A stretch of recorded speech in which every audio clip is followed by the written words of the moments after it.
ඒ විදිහේ වැඩ පිළිලක් මෙතන සඳකඩ පහනේ චිත්‍රයක් විදිහට නැගුවාම තියෙන සටහන තමයි මෙතන මේ භූමියට ආවම දකින්න පුළුවන් විදියට. එතකොට දැන් මේ අපි ආපු මේ අමුතු පන්නේ ලස්සන ගෙදර මෙන්න මේ වගේ කාමරයකුත් තියෙනවා. දැන් මෙතන ඇවිත් ඉඳගත්තොත් වටේටම බලන් තියෙන්නේ සඳකඩ පහනේ තියෙන්නේ මොකක්ද අපිට තේරුම් ගන්න සරල විදියට චිත්‍රයට නගලා. රයිට් ඒක තමයි කතන්දරේ. හැබැයි දැන් කතා කරන්න යන්නේ මේ හරි සුගන්ධවත් සුවඳවත් කතාවක්. අපි මේ ගෙදරට ඇවිල්ලා විශේෂිතව කරන ලස්සන දේවල් ගොඩක් කතා කරලා දැන් ඇවිල්ලා තියෙන්නේ කතා කරන්න හඳුන් කූරු ගැන. දැන් කෙනෙකුට හිතෙන්න පුළුවන් මේ මොකක්ද කියලා. මෙතන හඳුන් කූරු පෙට්ටි තියෙන්නේ. හැබැයි මේකේ ඊට වඩා ලොකු කතාවක් තියෙනවා. තරගයි ඒක අපි පොඩ්ඩක් විස්තර කරන්න බලන්න. දැන් මේ චිත්‍රේ නගලා තියෙන චිත්‍රය අපි හැමෝගෙම අතට අරන් යන්න වැඩ පිළිලක් යෙදුවා. ඒක තමයි මේ හඳුන් කූරු. ඒකේ නම තමයි ත්‍රිමාන සඳකඩ පහන කියන සුවඳ කූරු. සුවඳ කූරු. ඒ වගේ එතකොට ඒ සුවඳ කූරු අපි හරි ගස්සලා තියෙනවා පෙට්ටි වර්ග 12කින්. කියන්නේ දුසිමක් ගත්තාම ඊට අදාළ සඳකඩ පහනේ තියෙන ගිනි ජාලාවේ තේරුම, ගවයාගේ තේරුම, ඇතාගේ, අස්සයාගේ, සිංහයාගේ, ඒ වගේ රූප සටහනයි දැම්මේ. ඒ වගේ විශාලියලේ තේරුම, ඒ වගේ හංසයාගේ නිලුමලේ කියන වෙන වෙනම අංක 12ක් යොදලා තියෙන සඳකඩ කූරු පෙට්ටි. ඒ කියන්නේ චතුරාර්ය සත්‍ය අවබෝධ වෙන්න මෙතන අවශ්‍ය මොකද්ද මේ කතන්දරය කියලා තියෙනවා. ඔව් ඒ කියන්නේ ඇත්තට සඳකඩ පහනේ තියෙන ඒ තියෙන කරුණු ටික මේකට ඇතුළත් කරලා වෙන වෙනම අධ්‍යයනය කරන්න පහසුට හදලා තියෙනවා. දැන් අධ්‍යයනය කරන්න කියලා හදලා තියෙනවා කියන්නේ දැන් මේකේ තියෙනවද සටහනක්? දැන් මෙතනදී අපි මේ පෙට්ටිය තුළ මොකක් කරේ පෙට්ටිය ගමු සිංහයාගේ පෙට්ටිය ගමුකෝ.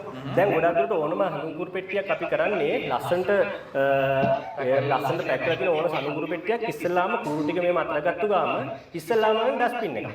ඩස්බින් එකට දාලා ඉවරලා හඳුන්කුරු ටික ගහනවා. දැන් මම බැලුවාම මෙන්න මේ හඳුන්කුරු පෙට්ටිය මේ වගේ ලස්සනට තියෙන පෙට්ටියක් එකපාරට ඩස්බින් දාලා. ඒකේ ප්‍රයෝජනයක් ගන්න බෑනේ. ඒතර මේ සඳකඩ පහන කියන එක මට විග්‍රහ කරන්න මම රිසර්ච් එකක් කරන්නේ මේ කවුරුත් 12. ඒ රිසර්ච් එක මේකට ඇතුළත් කරන්නේ කොහොමද? ඇතුළත් කරා නම් ඒ ළමයිට කොහොමද මේකෙන් ප්‍රයෝජනවත් වෙන? මොකද මේ හඳුන්කුරු පෙට්ටිය දිගහැරියොත් මේ A4 size කොලයක්. ඉතින් ඒකෙන් ප්‍රයෝජනයක් ගන්න බෑනේ.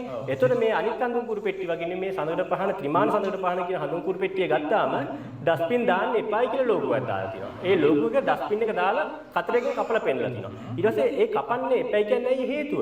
මේක අභ්‍යාස කරන්න. ඒ අභ්‍යාස කරන්න ඇයි මේකට එහෙම කරන්න අභ්‍යාස කරන්න මොනවද තියෙන්නේ? කෙනෙක් මනුස්ස ජීවිතය තුළ දී අධ්‍යයනය කළ යුතු අද්විතීය නිර්මාණය තමයි සඳකඩ පහන කියන නිර්මාණය අපේ මුතුන් මිත්‍රාක්. ඊට අදාළ ඊට අදාළ ඒ අධ්‍යයන කොටස මේ හඳුන්කුරු පෙට්ටියට මම ඇතුළත් කරා.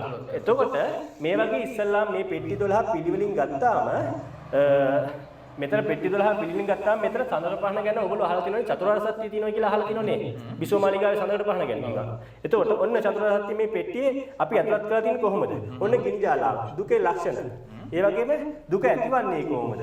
ඔන්න විඥාන නාම රූප සලආයතන පස්ස වේදනා කියන පෙට්ටි ටිකෙන් ඒක පෙන්වනවා. ඊට පස්සේ දුක නැති කරන්නේ කොහොමද කියනවා තණ්හා උපාදාන භව කියන කොටසට වෙන් වෙනවා. ඊට පස්සේ දුක නැති කරන පටිපදාව ක්‍රමවේදය කිව්වම ඔන්න වගේ පෙට්ටි චතුරාර්ය සත්‍ය කියවම චතුර් කියන්නේ 4 ආර්ය කියන්නේ උතුම් සත්‍ය ඇත්ත උතුම් සත්‍ය 4 කියනකොට මෙන්න මේ වගේ පෙට්ටි 4කට කරුණු ටික ගොනු කරලා තියෙන්නේ.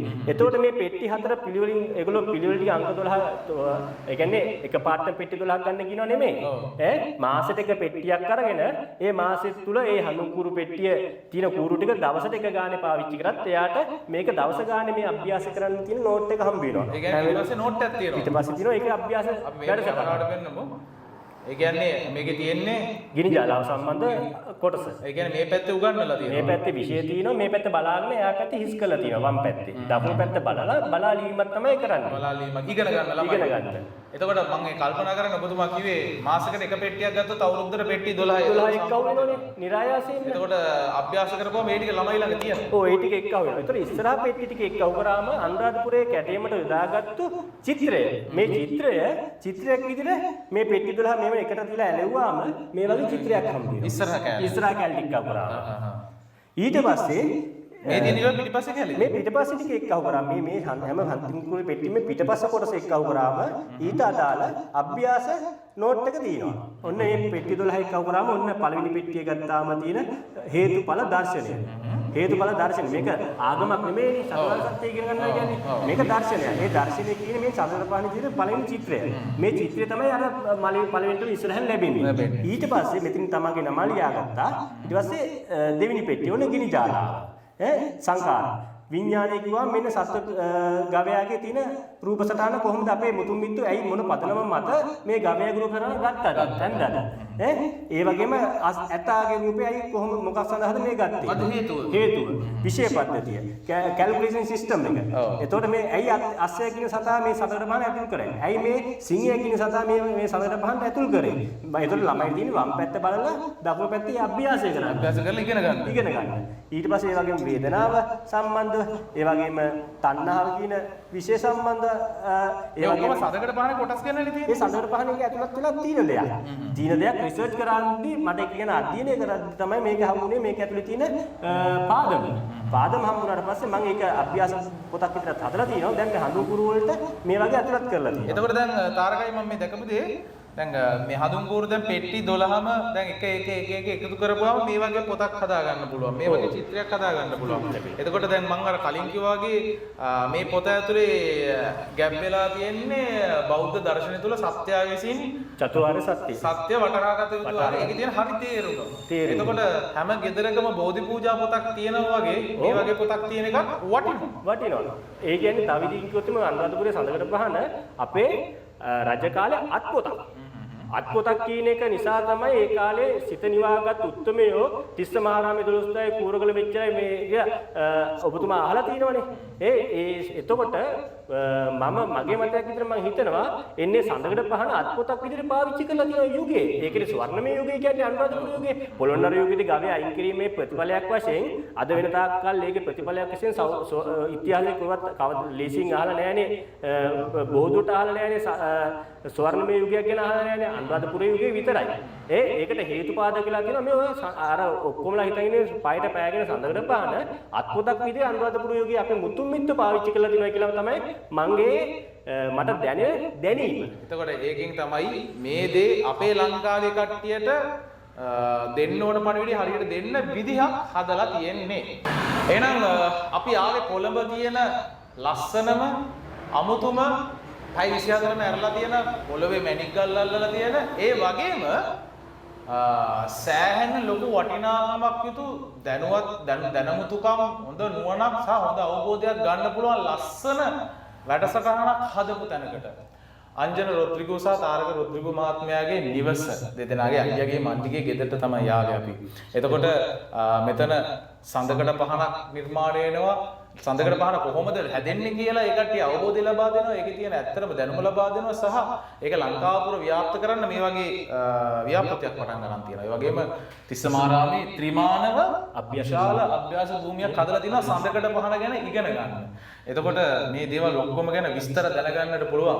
වෙබ්සයිට් එක ඔයාලගේ තියෙනවා. වෙබ්සයිට් එකේ ඊමේල් එක, Facebook page එක ත්‍රිමාන සඳකඩ පහන කියලා Facebook එකේ සර්ච් කරොත් ඔයාලට Facebook page එක බලන්න පුළුවන්. ඒ වගේම ත්‍රිමාන සඳකඩ පහන YouTube channel එකේ තියෙනවා. ඒකෙත් විස්තර දාලා තියෙනවා.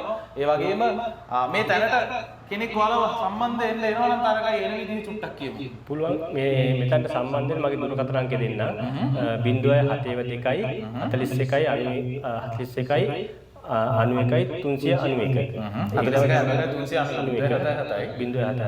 එතකොට එන්නේ විශ්වවිද්‍යාලය පාරෙන් આવොත් විජිරාමෙන් රත්නපිටිය පාරට රත්නපිටිය කැම්පස් පාරේ ආවම රත්නපිටියට එතකොටත් මේ භූමිය හම්බ වෙනවා. මගෙන් කාගෙන් හරි කොහොම આવොත්ද කියන්නේ?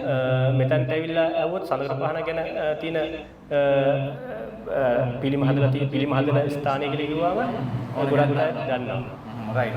එතකොට ඒ විදිහට එන්න පුළුවන් අර දුරකථන ගැන කතා කරන්න පුළුවන් අර සමාජ මාධ්‍ය තුලින් බලා ගන්න පුළුවන් අපි ලින්ක් එක දාලා තියෙනවා. සහ මේ දේවල් මෙන්න මේ සම්බන්ධ හඳුන් කූරු මේ පෙට්ටි කතන්දරේ ලොකු වැදගත් කතන්දරයක්. ඒ ගැන විස්තර දැනගන්න ඒ මිලදී ගන්න ඒ කඩේ උඩට දුරකථන ගැන කතා කරොත් හරි.